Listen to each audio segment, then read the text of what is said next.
think I'm going to call us to order just so we can get started on time. My name is Victoria Templer. I'm an associate professor in psychology here. I serve on the Jewish Catholic Theological Exchange, with a lot of the people you see here. I'm so pleased to see such a nice crowd. Before we get started, and I will turn it over to Arthur, who you can see here on Zoom, I would like to just briefly acknowledge the current events going on in the world, which you're obviously aware of. There are obviously a lot of innocent people suffering right now, and I think that during these times of conflict and tension, it's particularly important to focus on the positive and these interfaith dialogues.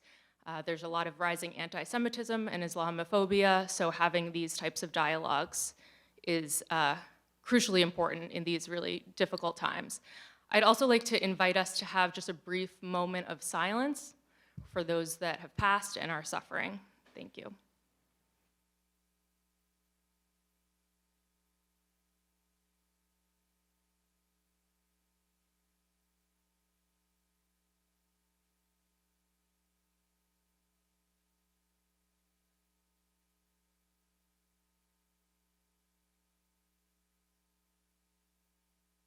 Thank you. I'm going to turn it over to Arthur right now, and then I will introduce our speakers. Thank you, Vicki. And good evening, everyone. I'm Arthur Urbano, Professor of Theology here at Providence College and Chair of the Jewish Catholic Theological Exchange Committee.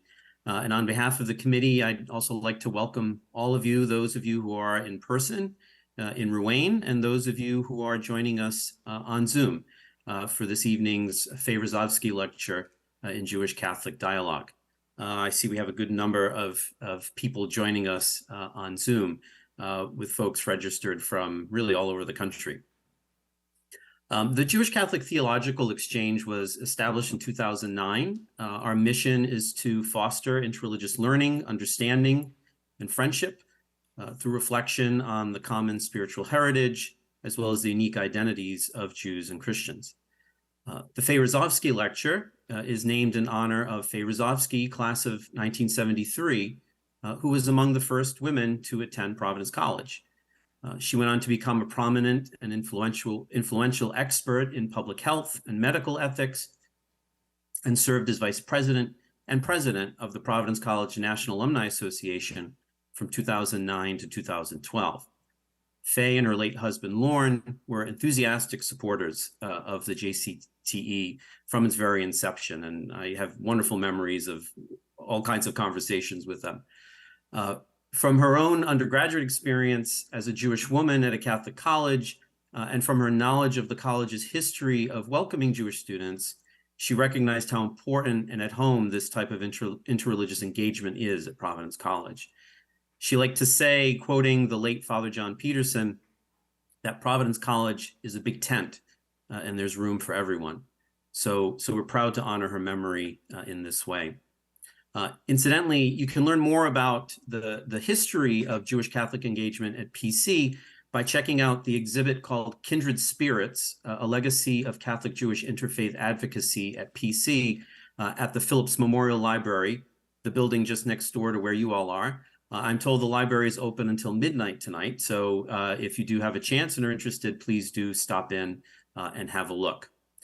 You know, a lot of work goes into planning events like this, especially hybrid events, so I'd like to thank the great people in the events office, academic media services, and my colleagues on the JCTE committee for making this possible, as well as DWC, the Humanities Program, and the School of Arts and Sciences for co-sponsoring.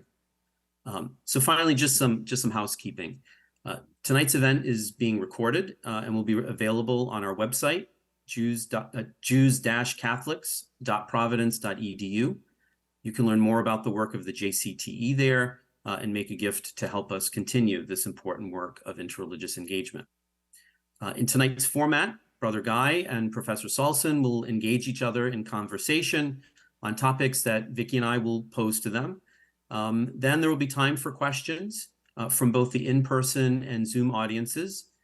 Now, for those of you on Zoom, I invite you to place your questions in the Q&A feature at any time over the course of the evening, and my colleague Benny Bar-Levi will field and present those questions. For those of you in person, other members of the JCTE committee will be there to pass the mic around. And please do make sure you speak directly into the mic or have one of the JCTE committee members repeat the question into the mic so that the Zoom audience can hear. So with that, I'd like to say welcome to Brother Guy and Professor Saulson, and I'll hand things back over to Vicky, who will introduce them. Okay, so first I'd like to introduce Brother Guy Consolmagno. He was appointed director of the Vatican Observatory by Pope Francis in 2015. He's native to Detroit, Michigan, and earned an undergraduate and master's degree from MIT and a Ph.D. in planetary science from the University of Arizona. He was a postdoctoral research fellow at Harvard and MIT. He also served in the U.S. Peace Corps and taught university physics at Lafayette College before entering the Jesuits in 1989. Brother Guy's research explores connections between meteorites, asteroids, and the evolution of small solar system bodies. Along with more than 300 publications, he is the author of a number of popular books. In 2000, the IAU named asteroid 4597 Consolmagno in recognition of his work. I'm not sure if I pronounced the number correctly. I'm not familiar with this asteroid, but some of you may be.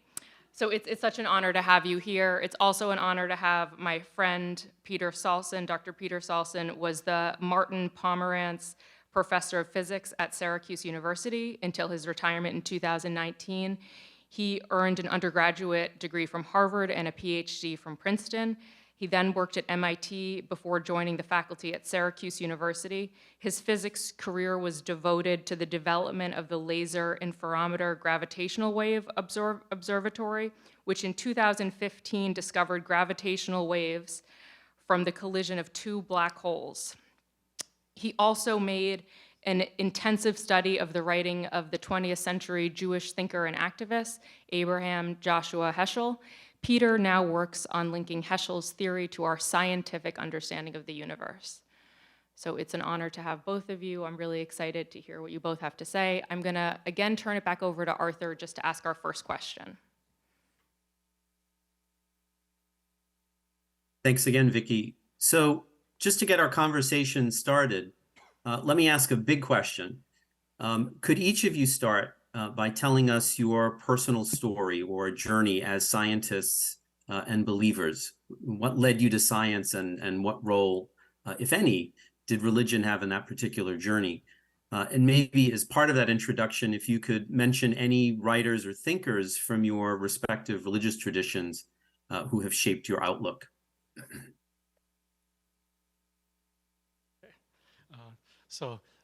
Thank you, Arthur. Thank you, Vicky. Thank you, Brother Guy. And thanks to everyone for coming out to this wonderful event tonight. So as Arthur suggested, I'll share a bit of my personal story. As far back as I can remember, I always wanted to be a scientist. And I was also brought up as a Jew, but I have to confess that my education and upbringing were pretty shallow.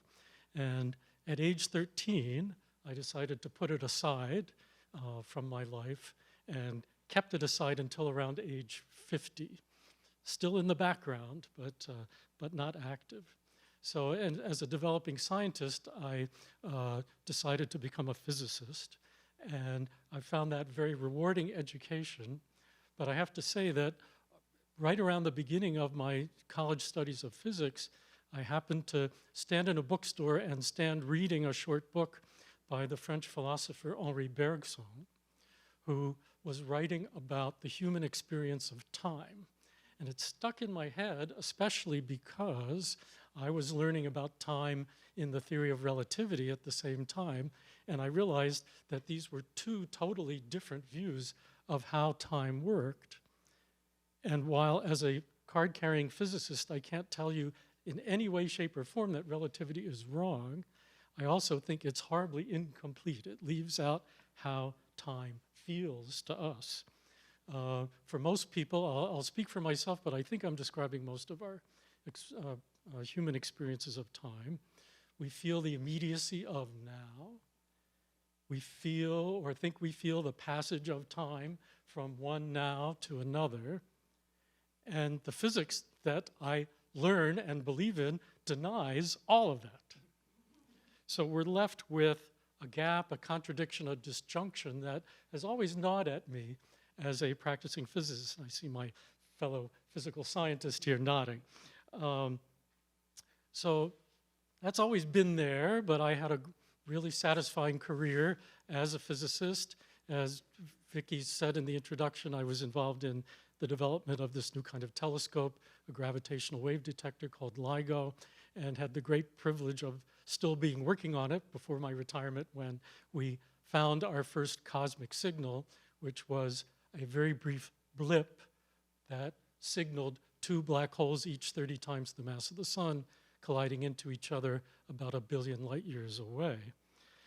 That was great.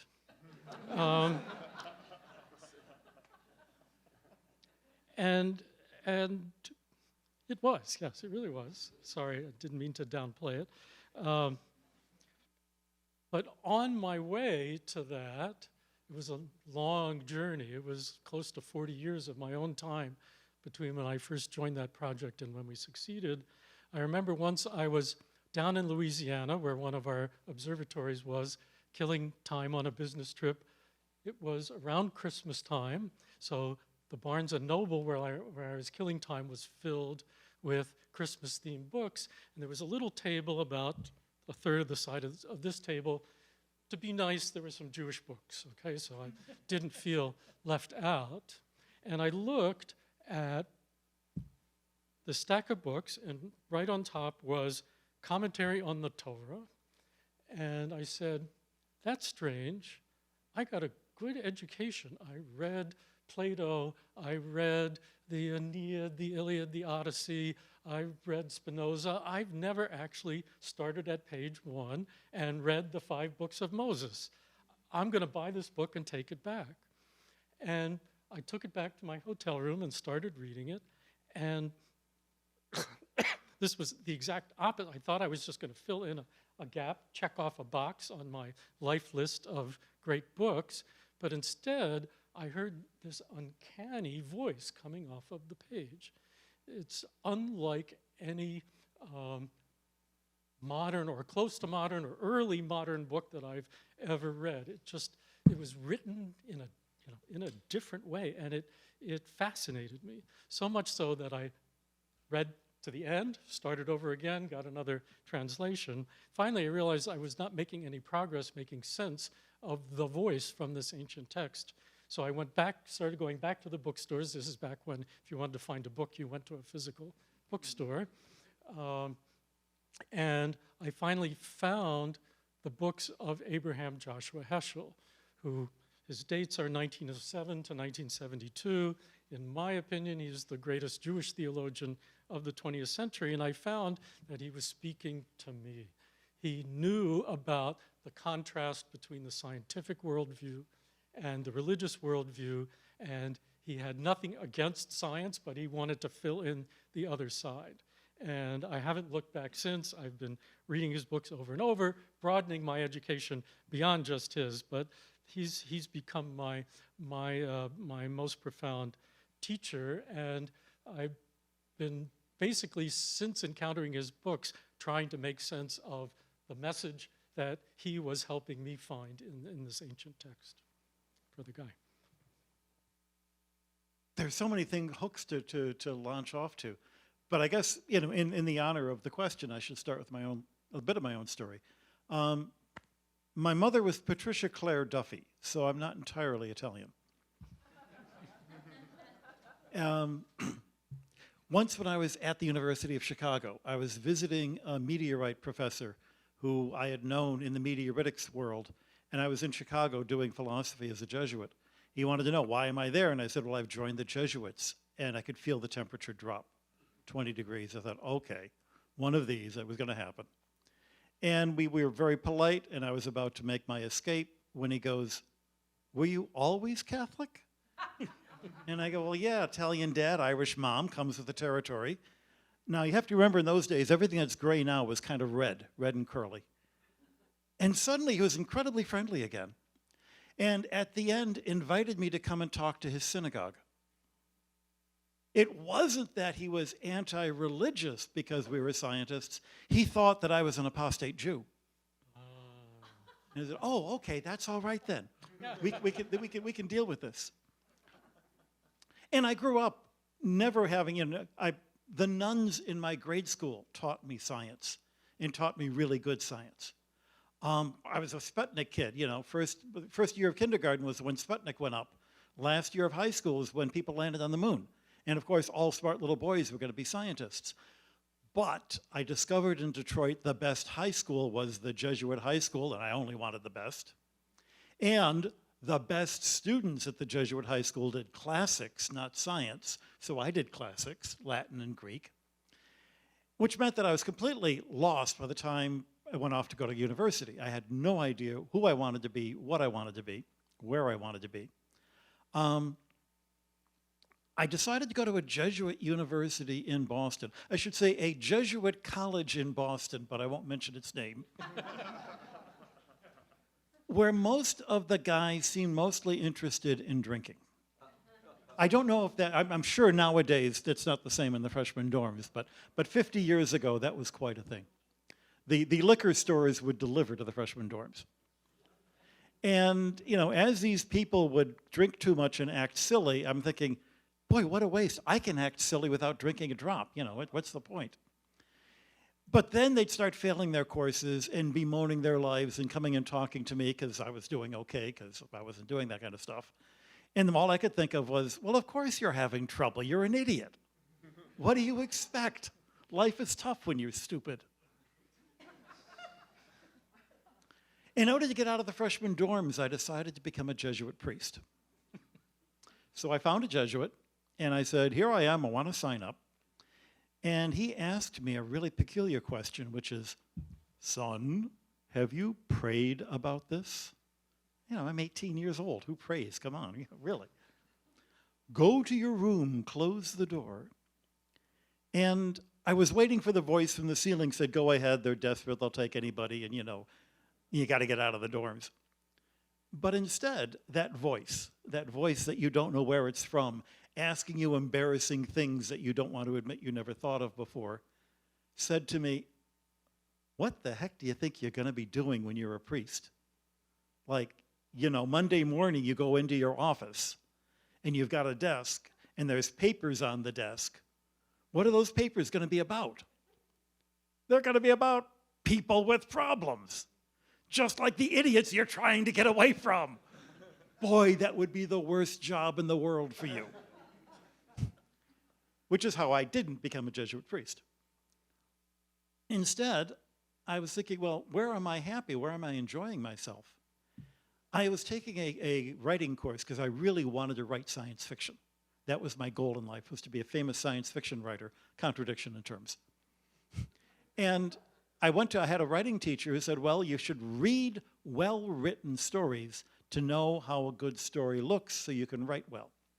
And I was kind of, writing odd children's fantasies, which were pretty painfully terrible.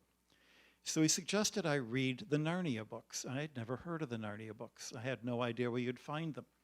But my best friend from high school was at MIT. And he introduced me to the MIT Science Fiction Society library that not only had the Narnia books, but every other science fiction book ever published, and all the magazines going back to the 1920s. And I said, I've got to go here. So I transferred into MIT, studying Earth and planetary science, having no idea that that was actually geology. I thought it was astronomy. But I did it entirely to read science fiction, which of course reminds you that we allow stupid teenagers to control our lives, namely the stupid teenagers we were when we decided where we were going to go to college, what we were going to major in, and who we would date and crazy things like that. They let me in. I fell in love with the place. I was happy like I had never been happy before. And yet, by the time I was 30, 5 years of postdoc, now Harvard and MIT, we're academics. You know what 5 years of postdoc means? Couldn't get a job. despairing of this, I would lie in bed thinking, why am I worried about the moons of Jupiter when people are starving in the world? And I didn't have an answer. Astronomy looked really empty, really stupid, like a total waste of a human being's life. So I quit. There are a lot of reasons I quit, but that was a big one. And I joined the Peace Corps, and I said, I'll go anywhere you want me to go. I figured they'd have me up country teaching people who needed someone to teach them to help develop the country. Instead, they assigned me to the University of Nairobi to teach astrophysics to graduate students. And, okay, the guys I was teaching had jobs waiting for them at the Kenya Science Teachers College to teach the teachers to teach them. But that wasn't why they took the class. And every weekend, I'd go up with my fellow volunteers with a little telescope, and everybody in the village wanted to look at the moon and look at the ring. Anybody here ever see the rings of Saturn in a small telescope? Have any of you seen the rings of Saturn and not ever gone, oh, wow? And that's what they all did, because that's what human beings do, because that's what makes us different from dogs and cats. The ability to go, oh, wow. And that's why you do astronomy when people are starving in the world, because we don't live by bread alone. I'd read that someplace. And it's literally true. And that ability to engage in the universe also confirms your identity as a human being, as somebody who is more than just looking for where's the next meal. I went back to America. With the Peace Corps on my application, I was able to get a job, a little school called Lafayette College. Loved it there. I was incredibly happy. But I wanted something a little bit more. I wanted to do it and stand for something more than just myself. I wanted to teach at a small Catholic school, religious school, Jesuit school, but I still was the same nerd I was before, horrible with people with problems, having no idea. You tell me your problems, I'm like, I don't get it. Why do you let yourself fall in? Because that's not my talent. I can't hear. I can empathize, I can feel bad for you, but I have no idea what to say. Sometimes I've learned you don't say, you just listen. But I still had this call for religious life. And at that point, that same mysterious voice said, the Jesuits do have brothers. Oh. And I asked, my Irish dad, my Irish mom and my Italian dad. And my Italian dad was the kind of Italian who would go to church every Sunday with the family, but sit in the pew with his arms crossed and sort of scowl at everybody. And he looked at me thinking I'm going to go into religious life, and he goes, I could have told you that when you were in high school. And I talked to some of the women I dated, including somebody who'd known me from high school, and she said, I could have told you that in high school. And they were right. So there was never this, gap in my faith, but there is certainly a lot of growth in it. And never a gap in my interest in science, but certainly a lot of growth in it.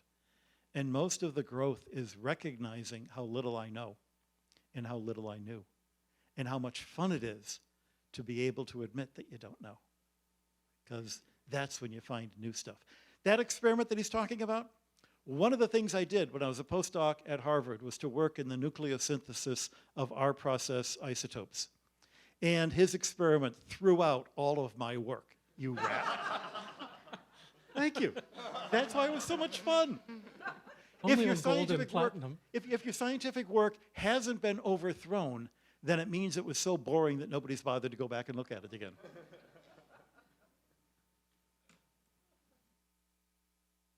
Okay, that was great. I guess the next question we have is, how do faith and science shape your understanding of cosmology and meaning? There was a part of that, and one of the other bits of the questions we talked about was Genesis. So as somebody who's not an expert, let me start and see how this matches with your concept of Genesis. And some of this I got from a theologian at Notre Dame, so both the Dominicans and the Jesuits can say, Notre Dame, huh? But anyway. Genesis is the basis of all our science. I'm going to say this out loud. Genesis is not a book about the creation of the universe, chapter 1 I'm talking about. It's a book about the creator of the universe. And if you look in Scripture, there are all sorts of different places where creation is talked about, rarely the same way twice. So chapter 2 of Genesis is a totally different story from chapter 1, and it doesn't even match up. You've got places in the Psalms where people talk about creation. You've got marvelous passages in the book of Job talking about creation. And then my favorite story of creation is in second book of Maccabees, where 7 sons are being tortured, and the mom, we never know her name, says to the youngest, "Do not fear, because the God that made you and loves you is the God who created the universe out of nothing." Which I think is the first time anybody ever talked about creatio ex nihilo, creation from, even Genesis talks about, a chaos that the universe is created out of. But to understand where Genesis is coming from, you have to know, and this is where the people have told me, apparently Genesis was written by the Jews in captivity in Babylon, during the Babylonian captivity.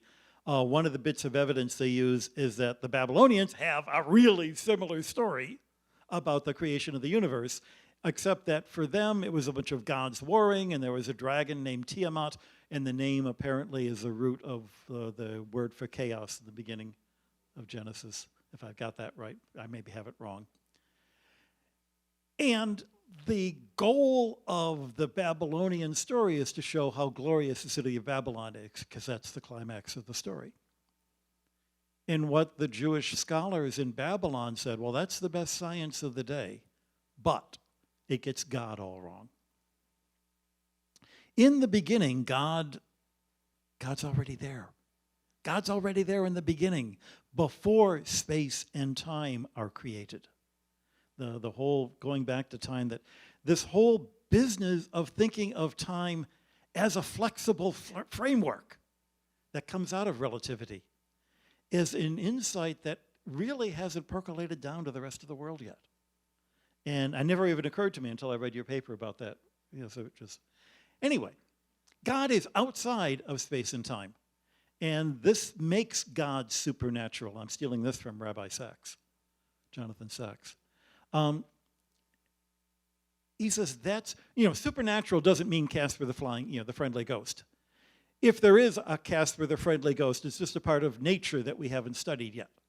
Supernatural means, in some ways, above, beyond, outside, different from nature. God is not trapped in space and time. God invents space and time. God creates, the first thing created is light, so that nothing is hidden. And we're not talking about the sun and moon, that's several days down the line. Creation occurs as logical as day follows night. So it's not a bunch of random gods having, jollies. It is something that can be seen and understood and reasoned about. And every step along the way, we're told it is good. Again, another scholar told me that, another way of translating that is, yeah, that works. And what's the goal of creation? What is the last thing created, the most wonderful thing created, the thing that makes this story different from any other story? It's the Sabbath. It's the day when we stop worrying about what's for lunch and look through a telescope and go, oh, wow, looking at the moon. That's what we were created for. And so the idea that creation is real is an assumption we have to make if we're scientists. That it's logical and reasonable and not the arbitrary whims of nature gods. You have to believe that if you're going to be a scientist. And that the universe is so good that it is worthy of spending your life studying it. That's what you get from Genesis 1 and every other creation story you find in Scripture. That was really beautiful, Brother Guy. And Now I've used up the one thing I had prepared. No. Well, that was a good one if that's what you've used up. Since we're on Genesis and Genesis chapter 1, I want to not really argue with anything that you've said, but maybe just expand it in a slightly different direction. So I mentioned when I told my life story that I cracked open for the first time as a 50-year-old Genesis and started reading from the first word. And it has this strange voice. It took me many, many circlings back to realize that the strangeness really starts with the very first word. And this is something that's lost in just about every translation that there is. But in the Hebrew in which it was originally written, the word Bereshit is an incredibly puzzling word. The first verse of Genesis does not make grammatical sense. It's grammatically incorrect. If you tried to translate it correctly, you would say, in the beginning of blank, and there's no word, God created the heaven and the earth. And it was lost on me as a beginner at age 50, but it was not lost on Jewish scholars from ancient times. And I learned about this through looking at the most authoritative single commentator on the Bible in the Jewish tradition, Rashi, who was in the years 1040 to 1105. I wrote that down to make sure I'd get it right. And he writes in his commentary on the very first verse, this verse says nothing but expound me. And then he goes on to say, the verse does not come to teach the order of creation. So our most sacred text that's been badly read, not by you and not by anyone in this room, but by plenty of people in our world, that's not what it's supposed to be about at all. It's supposed to be about the kinds of lessons that you shared with us. And a careful attention to the words just blows up any attempt to say something like, God said it, I believe it, that settles it. Okay, it's the exact opposite. So I find that a nice cautionary tale and just as you described your understanding, a way of seeing that our shared religious tradition has a depth that is vastly underappreciated by many people. But it does leave a puzzle. It starts as a puzzle, is a puzzle. What is the answer to this puzzle? Why is creation this mystery? And what are we supposed to do with the fact that it's a profound mystery? And so I can't resist quoting my favorite thinker, Abraham Joshua Heschel, who has this wonderful sentence, there must be a value which was worth the world's coming into existence. And you're supposed to sit with that. So there must be a value, not a cause that it happened on account of this thing that happened before. Okay? It's not about a predecessor event in time. It's not like what was God doing before the first day. It was a value that was being aimed at. And of course, Heschel didn't make that up. God says over and over again in the story, and it was good. And even after people are made, it was very good. And there's a lot of comment about whether very means very or very.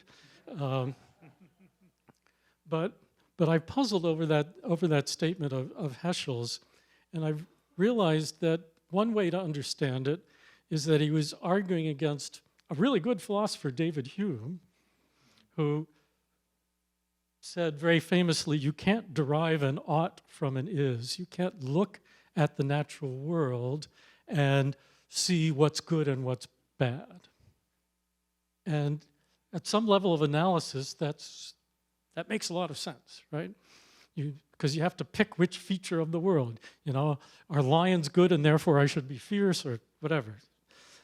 But what Heschel is saying is if you try to go the other way, you make more progress. You can't get an ought from an is, but what Genesis chapter 1 is saying, you do get an is from an ought.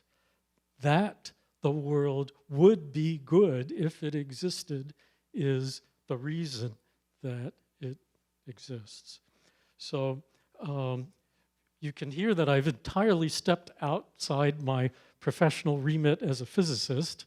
This is religious thinking only, but I think it's a lesson that's worth sitting with, even if you won't get it from a science textbook. And to address that very last bit about your remit as a physicist, one of the things that Jesuits forced me to do was to take philosophy. I took a pretty deep course in philosophy of science. Why do we do science? What makes me actually want to go into the lab every day? Why do human beings do science? Why do I do science when people are starving in the world? It's all of these same questions. And it has to be because of the good. There's a famous Leibniz question, why is there something instead of nothing? And there are two ways you ask that question, which is, how come things exist? But you can also ask it, to what end do things exist? I think both in our stories and in this part, one of the things I'd like to remind you is, the world wants to say that there is religion, which is all based on beliefs, and science, which is all based on fact. But in fact, every religious experience starts with an experience. And every scientific theory is a belief system. They're not all that different. That's why we can learn from the one from the other. So I'm struck by you being told as a grown scientist that you needed philosophy. That was never my experience in my part of the scientific world, and you got the better of it, I'm sure. And one of the troubles with the too many of the British scientists is that they're almost forbidden to be studying philosophy because of their education system, which is I won't. And Americans as well.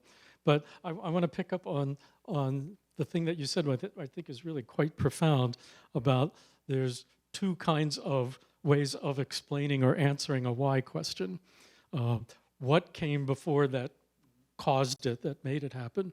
Or what is the reason that it would be good to do that? The classic example is, why is there water boiling on the stove? A physicist would say that's because there's electricity running through the burner and it's agitating atoms and it's causing the water to boil.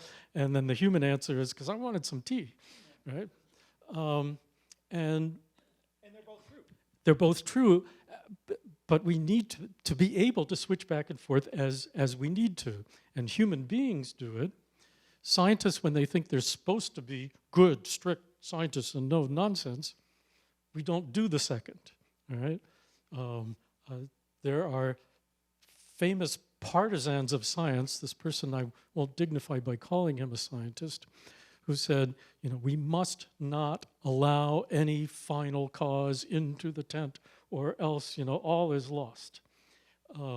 We must not ever talk about goals, goods, aims. We only should talk about causes, cause and effect. There are moments in my life when that's the right thing to do. When I wanted to understand how to build that telescope, how to help my 1,000 friends build that telescope, and when I wanted to understand how it came to be that two black holes collided with each other, it wouldn't have been helpful to any of us or any listener to the story to try to invent a story. Well, God wanted that. Okay, and I had to remind myself when the discovery was made on Yom Kippur, on Rosh Hashanah, a few years back. But outside of a very narrow set of circumstances where cause and effect are the only things that matter, we need to be able to speak about goals. And certainly as human beings, it's how we organize our lives. And you're quite right. As scientists, people only do it because it's cool. Great. My next question is, to what extent does cosmology and science shape your faith? I know we might have touched on this a little bit, but there are perhaps other things to say. Well, the important thing is to remember that we all have cosmologies. A cosmology is simply the operating system that we use to interpret the things that hit our eyes and ears. And you can't live without it. It's useful to know that there's more than one possible operating system. And so that the way I understand things isn't necessarily the only way that they can be understood. And we can also argue if some ways are more useful or more correct or closer to the truth, and that's the fun of it. But what I think the cosmology of a scientist, the cosmology of a cause and effect person, is very useful in that it tells you how you can take big problems and break them into smaller ones, which then gives you the confidence to make things better. And that's a good thing to be able to do. But it can trap you if you think that everything is, the famous line, you know, if the only tool you have is a hammer, you treat everything as if it were a nail. It can trap you if you don't realize that it has limits as a cosmology.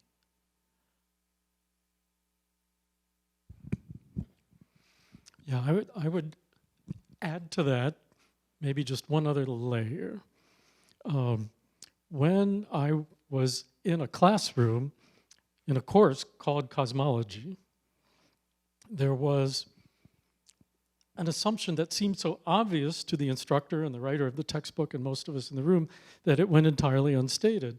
And that was that cosmology, the study of the universe, is the study of the physical universe. Okay? And boy, I learned cool stuff. I would not trade that educational experience for anything. But I was astonished in later years that this unspoken assumption was just, was never questioned. And as a class in a physics department or astronomy department, who cares? That's really what we should have been doing. So that's fine. However, what I feel that unquestioned assumption and that unspoken belief was that the universe really is physical all the way down. That's the way it was being thought of. Now, most of my fellow students, my professors were all wonderful people. They thought hard about how to live a good life, but they somehow imagined that it had nothing to do with our understanding of what the world was and how it was put together. So I've come to believe that the silence, the gap, that what's missing in natural science is an admission that if the universe contains creatures like us, we need to develop language that's beyond the physics paradigm, beyond the natural science paradigm, because I don't explain what you just said in your really interesting remarks by working out the laws of nature and figure out why it was your tongue moved in exactly that pattern and made those words, right? It's you wanted some tea, you had an idea. And the fact that the universe contains thinkers who think about ideas, who work hard towards goals, we have to have that complementing the cosmology, the official cosmology, which is a physics-only, physics all the way down. To give an analogy that works for me and probably nobody else in this room, there are mathematicians who do marvelous things with number theory by assuming whole numbers. But they're missing all the other numbers that there could be. And that's okay, because what they're trying to do requires whole numbers. And what they're doing is wonderful. But that's not the entire number line. Is that too nerdy for people? I'll give up. I'm wondering if there are other scriptural passages that inform your faith, or maybe going back to Genesis as well, if you'd like to. Other scriptural passages that inform your faith. I'm tempted to leap out of the Hebrew scripture, since you've known it as well as I mean, the book of Job is full of fabulous things. If you realize that God is not saying, yeah, I made all this and you don't know, but rather, how can you be saying these things, Job? You haven't even looked at the cool stuff that I've made. But I'll start with chapter 1 of Paul's letter to the Romans. where he has just as a toss-off line, since the beginning of time, God has revealed himself in the things that he has created. And then as a Jesuit, St. Ignatius has the spiritual exercises. The principle and foundation of the spiritual exercises is to find God in things. The mantra, the phrase, the elevator pitch of Jesuit spirituality is to find God in all things. It's this relation to things, to creatures, to creation. We are members of this universe. And any description of the universe that doesn't have us with our fears and our loves and our desire to do science mostly because it's fun. If your description of the universe doesn't have that, it's missing something. It's incomplete. And this is the place where we get to meet God. And God has made things as a way that we can get to meet God. But it's things the way that a poet puts words on a page. The words of the poem on the page are not the poem. It's the vehicle to bring you to the insight, the joy, the fear, whatever that poem is about, that words themselves can't contain. Yes.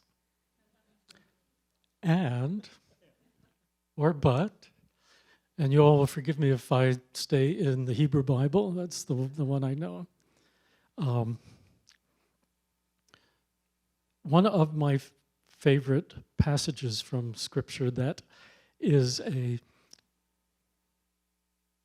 cautionary tale about living too much in that idea is, it's from chapter 9 in the first book of Kings. It's where I'll recount the story. This is the prophet Elijah is running for his life. He just pulled this giant stunt and had the God of the universe take a sacrifice instead of the fake god Baal, and starts a riot, and all 400 prophets of Baal are murdered. And then there's a contract put out on Elijah's life. And so he runs for his life, goes to Mount Horeb, Mount Sinai. It's hiding out in a cave, doesn't know what he's going to do. And God comes to him and says, "What are you doing here, Elijah?" And Elijah starts giving him a story. "I'm the world's greatest prophet, and I'm the only one who's fighting for God." And God says, "No." And here's what happens. God said, "Go out and stand upon the mountain before the Lord." And behold, the Lord passed by, and a great and strong wind rent the mountains and broke the rocks in pieces before the Lord. But the Lord was not in the wind. And after the wind, an earthquake, but the Lord was not in the earthquake. And after the earthquake, a fire, but the Lord was not in the fire. And after the fire, a still small voice. And that's when Elijah started to pay attention and hear. Now, I didn't always love this passage, but I'll bring it back to the one great moment of scientific discovery that I was involved in, Rosh Hashanah in 2015, when we heard this voice of two black holes colliding. And it didn't sound like much except to us who'd spent 40 years trying to be prepared to hear it. It was amazing. It was the universe roaring. And later someone explained to me, yeah, it really was roaring in that 1/10 of a second that we could hear. There was more energy being emitted in that little blip that we almost couldn't hear than all the energy in all the stars in the entire observable universe combined at that moment. Okay? So it was the wind and the fire and the earthquake. And I remember some weeks afterwards, took us 5 months between when we actually heard it and when we could announce it. There was a lot of quiet time to think about what it meant before we told the world. And I remember one night, I woke up in the middle of the night and I said, yeah, we heard the universe speaking to us from a billion years ago, from a billion light years away. Isn't that amazing? But then this passage came to me and said, yes, the physical universe was communicating its existence in a new way, and yet, is that the most important thing you can hear from the universe? Maybe not. Maybe it's beautiful, it's cool, it's God's creation, but what God might say in that still small voice afterwards is worth even more attention than God's creation. I'm reminded that this is not original with me. I know who I'm stealing it from, but one of the great scientists in the New Testament is Mary, as a theologian. She's coming back from visiting the temple with the 12-year-old Jesus, who has gone off and done his thing. And we all know the story. He's been lost for 3 days. And when found, he's saying, well, of course, I was talking to, these are my people, these scribes, the scholars. This is where I'm supposed to be. And she's going, you're 12 years old. Come on, kid. When she goes home, what does she do? She does not write a 3-volume treatise on Christology. She ponders these things in her heart. That's what we're told. And that's the activity of a scientist. Building all the equipment of LIGO was solely so that you could have things to ponder in your heart. One of the hardest things in teaching science is that we teach kids in high school that physics is getting the answer in the back of the book. And understandable, because if you don't get the answer in the back of the book, then you're not doing it right. But that's not what science is, any more than playing scales is the same thing as playing the piano. But in high school, we don't get them to the point where they can actually start playing the piano, where we give them things to ponder and say, guess what? No, there isn't an answer. And getting the answer isn't even the point.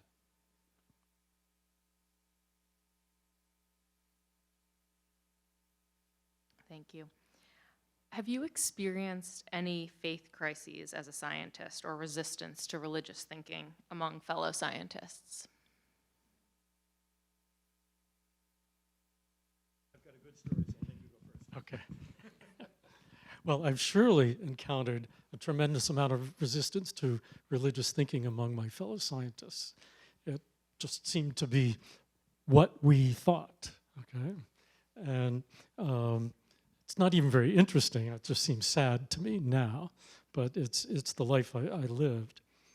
I think the more interesting thing, and it's not a sad thing to talk about, the more interesting thing is, have I had any faith crises as a scientist? And I'd rather say I've had some science crises as a person who takes religion seriously, because I had to unwind how I was trained to look down on anything that wasn't scientific thinking. And I surely don't want anyone to leave this room thinking, oh, Peter Saulson said, science bad, religion good.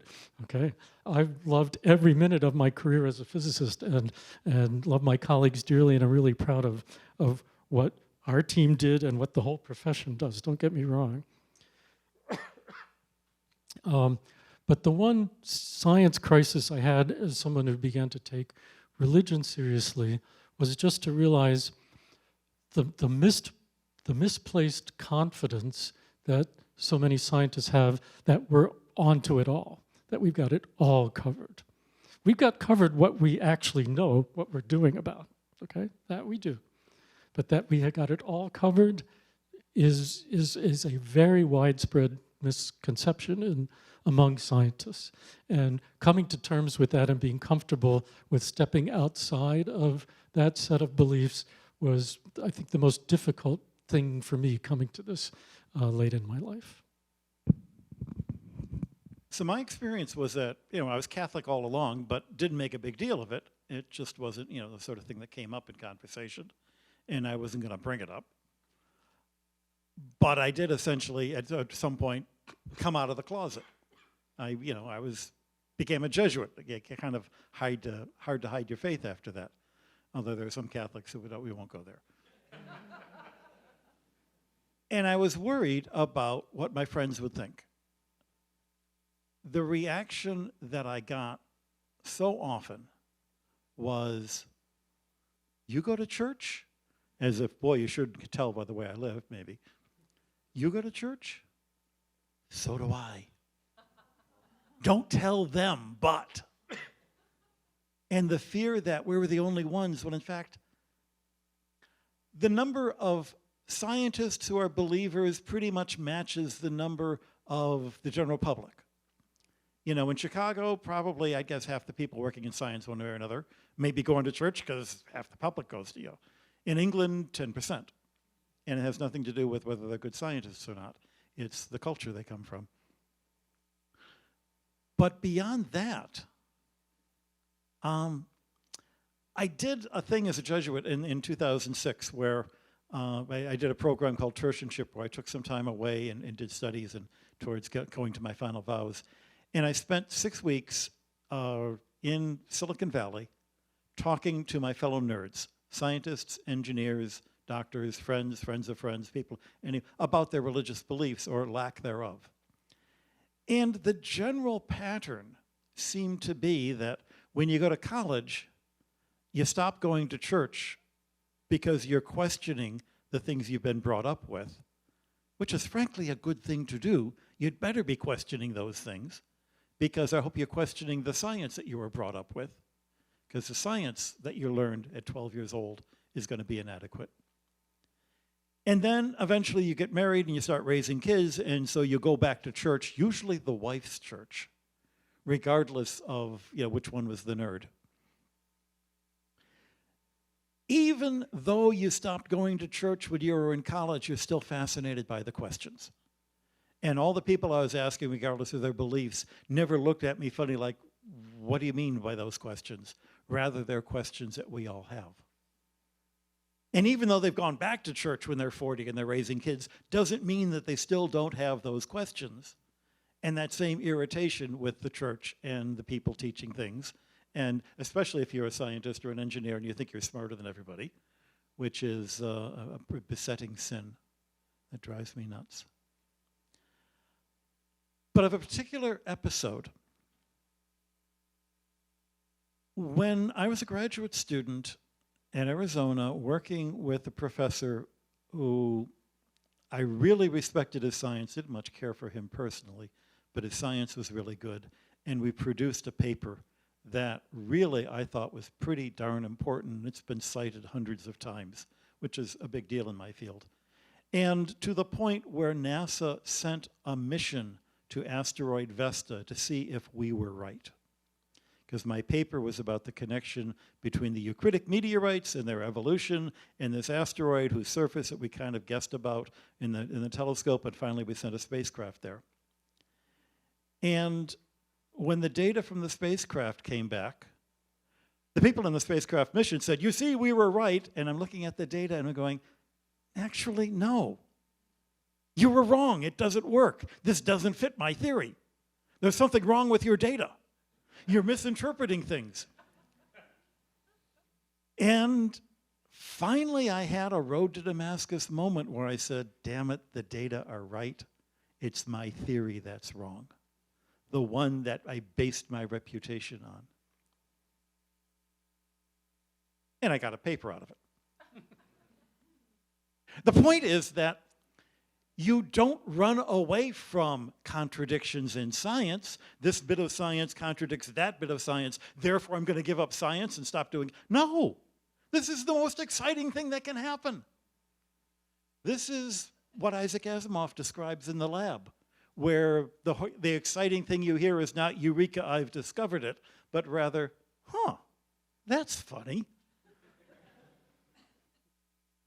These sorts of contradictions are an invitation to learn more.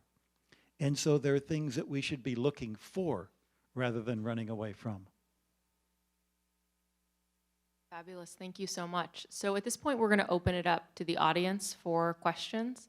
So if those that are interested in asking a question could raise their hand, we'll bring the mics around.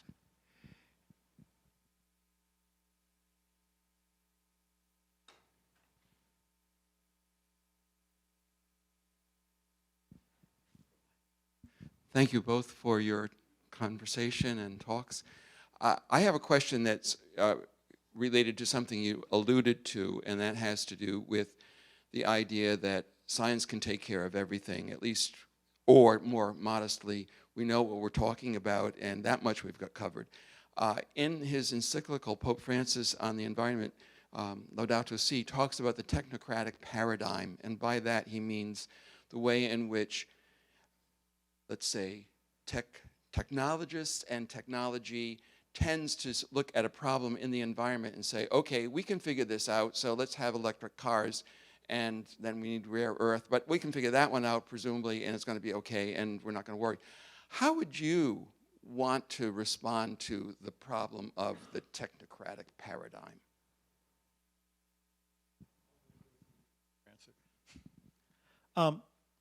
It's a desire for certainty because it comes out of a fear and a lack of faith in God, a lack of faith in ourselves. And, you know, it's when I go cooking in the kitchen, I better have a cookbook because I'm not very good at this. But I know somebody who's really good understands how to blend flavors together that are beyond any cookbook. People are looking for cookbooks in our religion and in our science. I know a lot of young people who go into science thinking that it will give them the answers. And we hope that most of them wind up going into psychology or something instead, you know. English literature.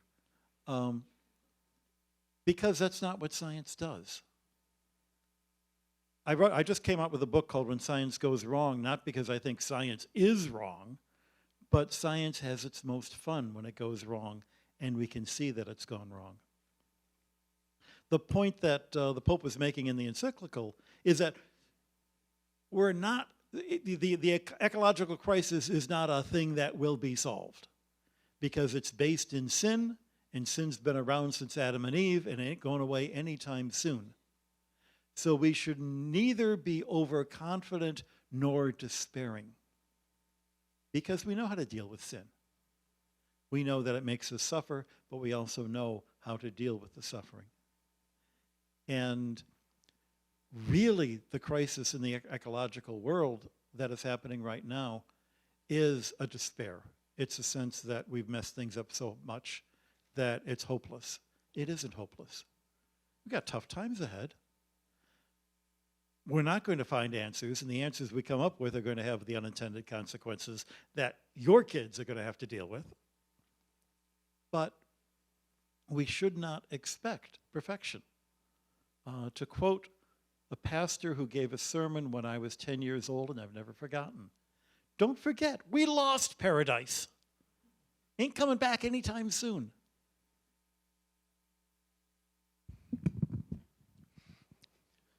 So the Pope was talking to me, I guess, because you correctly quoted me as saying, where physics knows what it's doing, it really knows what it's doing, okay? So I slip into that mindset, and I'll plead guilty.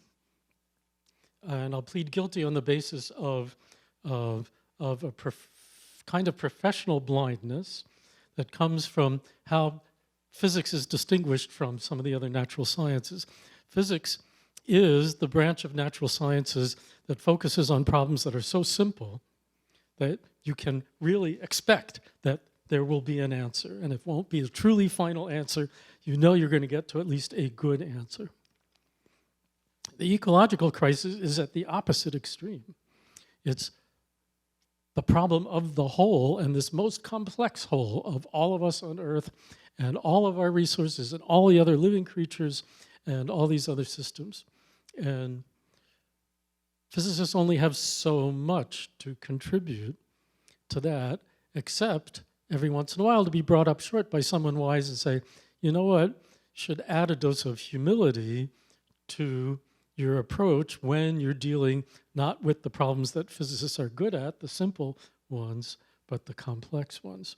So I would take the lesson that I hear most strongly in those words of the Pope are, be humble about your powers to solve problems by your own powers alone. Nevertheless, boy, we'd better build those electric cars, okay? And I sure hope batteries get cheaper, okay? So I think the truth is to bring in the kind of physics or engineering mindset, make the kind of fixes that we actually know how to do them with a moral attitude of humility that, okay, it's not going to solve everything. It's going to be complicated. We need to take the long view, and we need to consider it as a human and moral problem and not just a scientific and technological problem. But that was a really great challenge. Thank you. So I know that we may want to go to questions from Zoom viewers at some point, but now I'm going to take the opportunity to ask a question while I'm holding the mic. And that is this. This question that I'm asking comes out of the context of teaching, which I know both of you have done a little bit of. And I'm just thinking, I've been thinking through this whole presentation about the way that you put it originally, Professor Saulson, when you were talking about your own story, and the way that you talked about time and this trouble about the absence of, the experience of time. So what I want to say is this. I've become more and more convinced. I guess I've been teaching for one way or another for 30 years. And I've become more and more convinced that my students, I'm going to say it this way, they don't see themselves as a part of the universe. They are convinced by your person that you do not want to cite as a scientist. It's all a blank. They do not see, they don't have that vision. And it's a sad way but they don't even know it. They don't even know that there's another way of a universe that's sort of alive and connected. And so I just want to ask, and I don't know if you have any thoughts about this or not, but if you had any such experiences in your interactions with your students, and did you find any way to invite students into a universe where they are part of the universe too? It's really a part of our Western tradition, the sort of the post-scientific view, the separations that we use so that Newton can talk about an inertial reference frame against which he can make all these measurements, until Einstein comes along and says, that's nonsense, That we can claim to be the imperfect, the external observer, until quantum physics comes along and says, as soon as you observe, you're changing the thing that you observed. In quantifiable ways, the needles look different. We're not just talking about, fairy. It really makes a difference.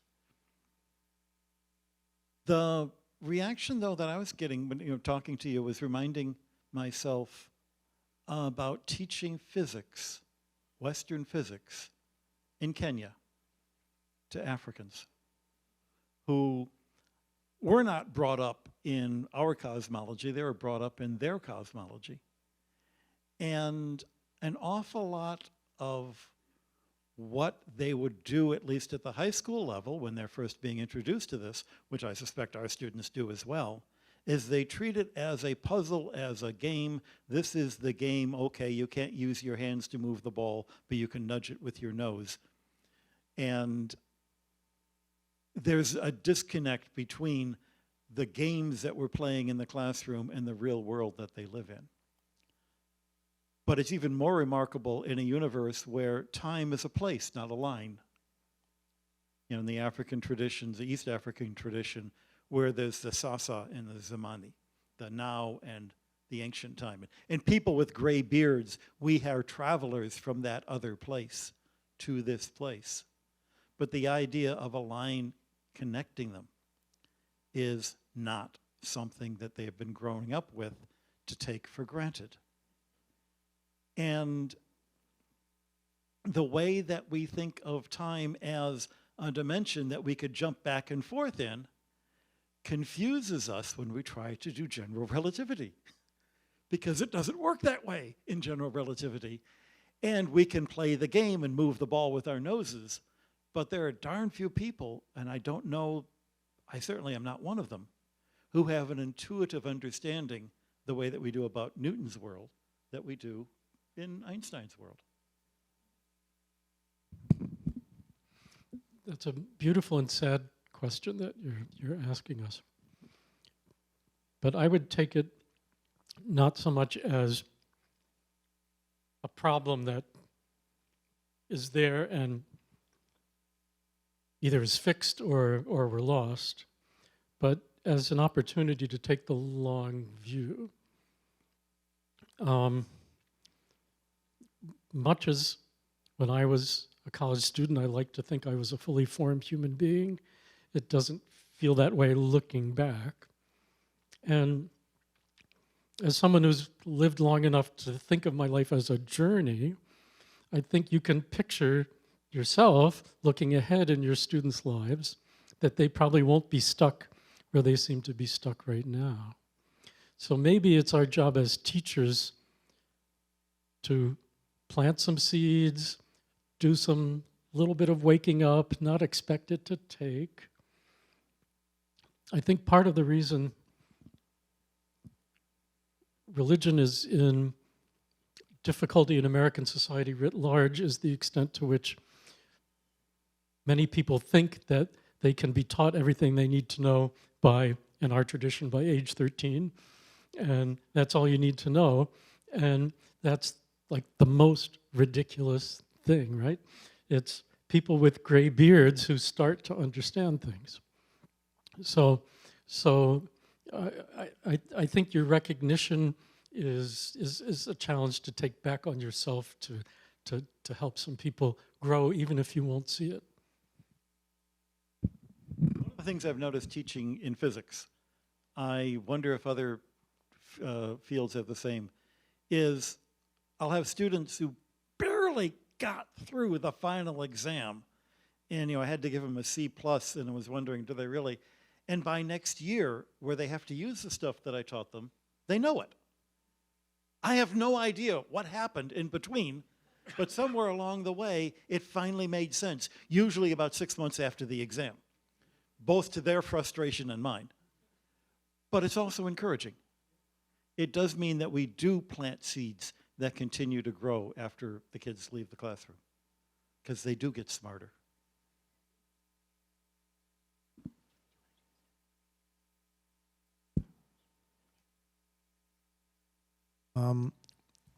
We have an anonymous question from an anonymous attendee. Does science have anything to say about why the universe exists? Does faith have anything about the physical nature of the universe? Yes. It's real easy to insist that they're completely separate. Non-overlapping magisteria, as Stephen Jay Gould put it, who was trying to be nice to religion, but obviously just didn't get it. The fact that the universe is fun to study tells us something about the Creator. The fact that not only is a sunset gorgeous, but so are Maxwell's equations that describe that sunset. That's telling us something about the Creator. The fact that we have a hunger to study the universe tells us something about our religion, in that we encounter God in this universe. Because science and religion overlap at one place, for sure, in the human being, who's being the scientist and looking for truth and beauty. And I would just amplify that with a slightly different formulation that says the same thing. In my role as a physicist, my job was to learn the laws of nature. That stuff obeys sentences that say, thou shalt do this or that. It's mind-boggling, okay? There is mind behind the order of the universe. Now, how far does science get you in learning about what God wants? I don't know. But that they speak to each other in this way, I fully agree with you. I think my question follows pretty closely on the question that was just asked, but I'm going to begin with Brother Guy. What I was struck up when you described your journey, your pursuit of your vocation, is at some level you felt a little bit of guilt in doing what you loved.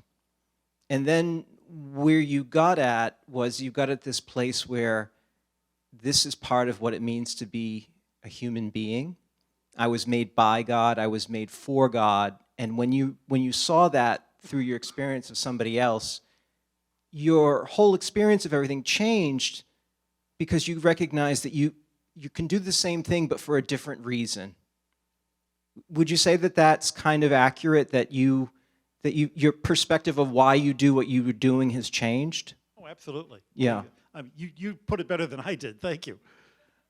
So I would like to ask Dr. Saulson, my understanding of your story is that you at one point came at everything with a certain humility where you recognized that, I know that there's a limit to what I know. And I am wondering, before you picked up the biblical commentary, did you have any sort of ideas about the artist from your study of the art, the creator through your study of creation? And as the further you've gone along, do you see your project differently in a way that you didn't see your project before? I mean, particularly your scientific work.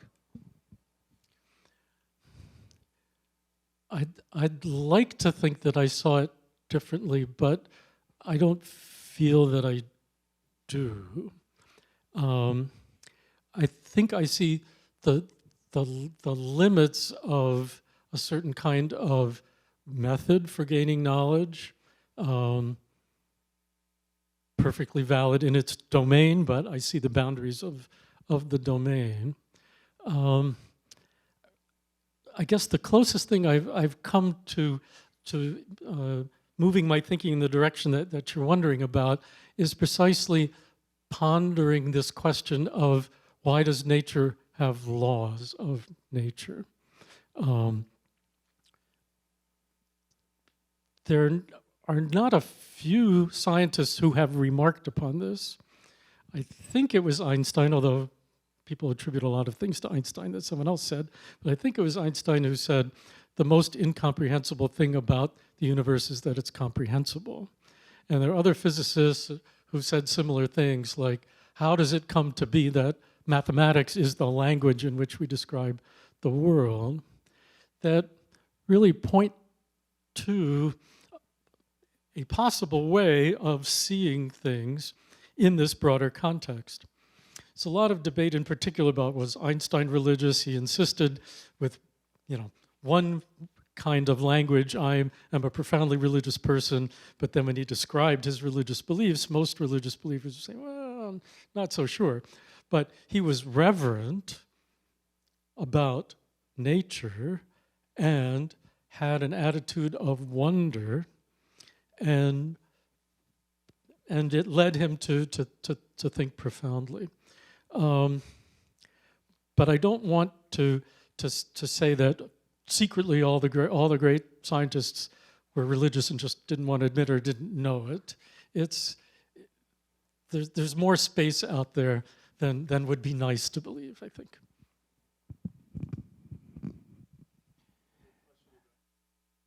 Yes, so I just had a question for you both. Listening to you speak, especially concerning the relationship between belief and scientific fact, if you will, and the way in which in the contemporary culture, I'm just thinking particularly here in the United States, in the rhetoric and the language used, especially during the pandemic, about trying to turn to science to find the answers, to build consensus within society, within our political, social ordering, and whatever. I just wonder how do we help, as a professor of theology, how to help students understand the complexity of this narrative that, in point of fact, good scientists like good theologians are on a journey, a search for the truth that doesn't lead necessarily to concrete answers.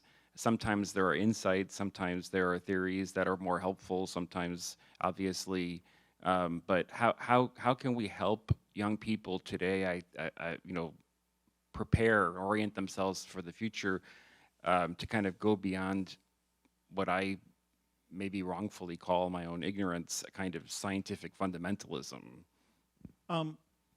That's exactly the theme of a book that I wrote with Chris Graney that's come out this month, When Science Goes Rad.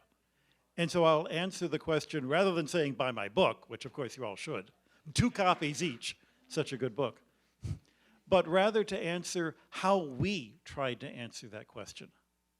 And I think one of the most fruitful ways of teaching about science is to teach history, to tell the stories of the scientists, the really bright ones who had brilliant insights but got it wrong in interesting ways. And I think theology could be taught that way as well. Maybe you could have an entire course on, the brilliance of heretics. You probably do that. But it comes from the human nature that we love hearing stories about people. And we can identify with people and we can say, yeah, I could see myself doing that. I could see myself making that mistake. In the process, even to get the joke, you wind up having to, understand the science good enough to know why it was a joke or why it was an interesting story. So the very practical, how do we do this? Tell stories about people. Yeah, the pandemic is a case study in stupid things said about science from both sides, unfortunately. And what made it tragic is that with an appropriate, humble understanding of science's powers, science is exactly the tool we should have been turning to help us, knowing that it was going to be imperfect, that the first advice about masks was going to be wrong, that, on down the line, we lived through it. We don't need to recite it all right now. Buy Brother Guy's book. The only thing I can say that adds to it is my scientific career was actually lived in a case study of science gone bad, eventually going well. The early history of the search for gravitational waves was carried out in a very bad way by a very smart but very unreliable physicist who announced to the world and everyone who would listen that he found gravitational waves in the 1960s. Looking back, no way he was correct. It took the field a decade to put that to rest, and another decade to then say, okay, even though this field was founded by an unreliable person, it's actually a good thing to do. And now let's very carefully claw our way back to results that can be believable. That story has been recounted in a book I won't recommend because it's this thick. It's an excellent book by my friend Harry Collins. But that would be another way, if for someone who had enough patience. It's a great story, but I'll bet Brother Guy's book is more readable. Shorter anyway. All right, we have a question online, I think. I think this question is related to what we've just discussed. It's from Yavni Baryam. He asks, how, in your experience, do scientific and religious communities and traditions think about their ancestors within the tradition? For example, how physicists relate to older physicists and how the religious scholars relate to earlier religious works. I'll talk about physics. Every physicist knows her or his lineage. Okay? I am the great-grandson of one of the heroes in the Oppenheimer movie. And he's only on screen for about 2 minutes, but a very important 2 minutes. And I'm so proud that I am Isidore Isaac Rabi's student. Okay? So there is a certain treasuring of lineage. And yet, there's another attitude as well. I was trained to take the history of my field seriously by realizing when I went into it how badly it was founded and how we needed to atone for the sins of our founders. But there's another attitude towards our history that's also equally common. I'll speak about physicists in particular. There was a famous experiment that may or may not have influenced Albert Einstein's invention of the theory of relativity. For those of you who might have heard of it, it's called the Michelson-Morley experiment. Nobody reads Michelson and Morley's paper from 1879. I'm probably the only person who has read it in the past 30 years. It's not considered interesting. It's discussed in every physics textbook, but I kid you not, I found this exact language in the textbook description of that experiment that I read. The description I'm about to give is not how the Michelson-Morley experiment was carried out, but it would have been easier to understand if it had been done this way. Therefore, that's what I will explain. So there's two attitudes to history. That's exactly where I was going to go with it. We know probably of schools that do the great books. You're going to teach people philosophy. Rather than giving them textbooks about philosophy, we'll read the philosophers. Rather than giving them textbooks about Shakespeare, we're going to read Shakespeare and the Shakespearean influences. It doesn't work to try to teach physics that way. You can't make sense of Newtonian physics by reading Newton. And yet we so honor Newton that we declare that the unit of force, or the unit, is going to be the Newton. But nobody in their right mind would try to teach physics out of Newton. By accident, I came across the 1865 paper that James Clerk Maxwell wrote.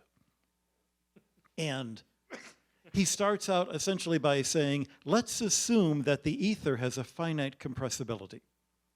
Now, those of you who are physicists laugh because one of the things that comes out of Maxwell's equations is that there is not an ether, this thing that everyone kind of assumed existed.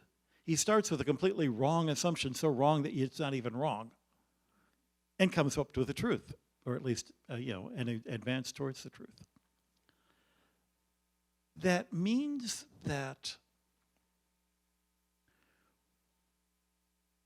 we always recognize that science changes. We don't use the same textbooks in our classrooms that we used when we were students. At least we'd better not. There are something as set and dried as electricity and magnetism. We've been using Jackson for 40 years. But the current edition of Jackson looks nothing like the original version of Jackson, just because the terminology is different, the units are different, the letters are different, the questions we ask are different. And that's one reason why Scripture makes a lousy science book, because science books, by definition, go obsolete. And any Scripture that went obsolete that fast would be kind of useless. It's a different kind of beast.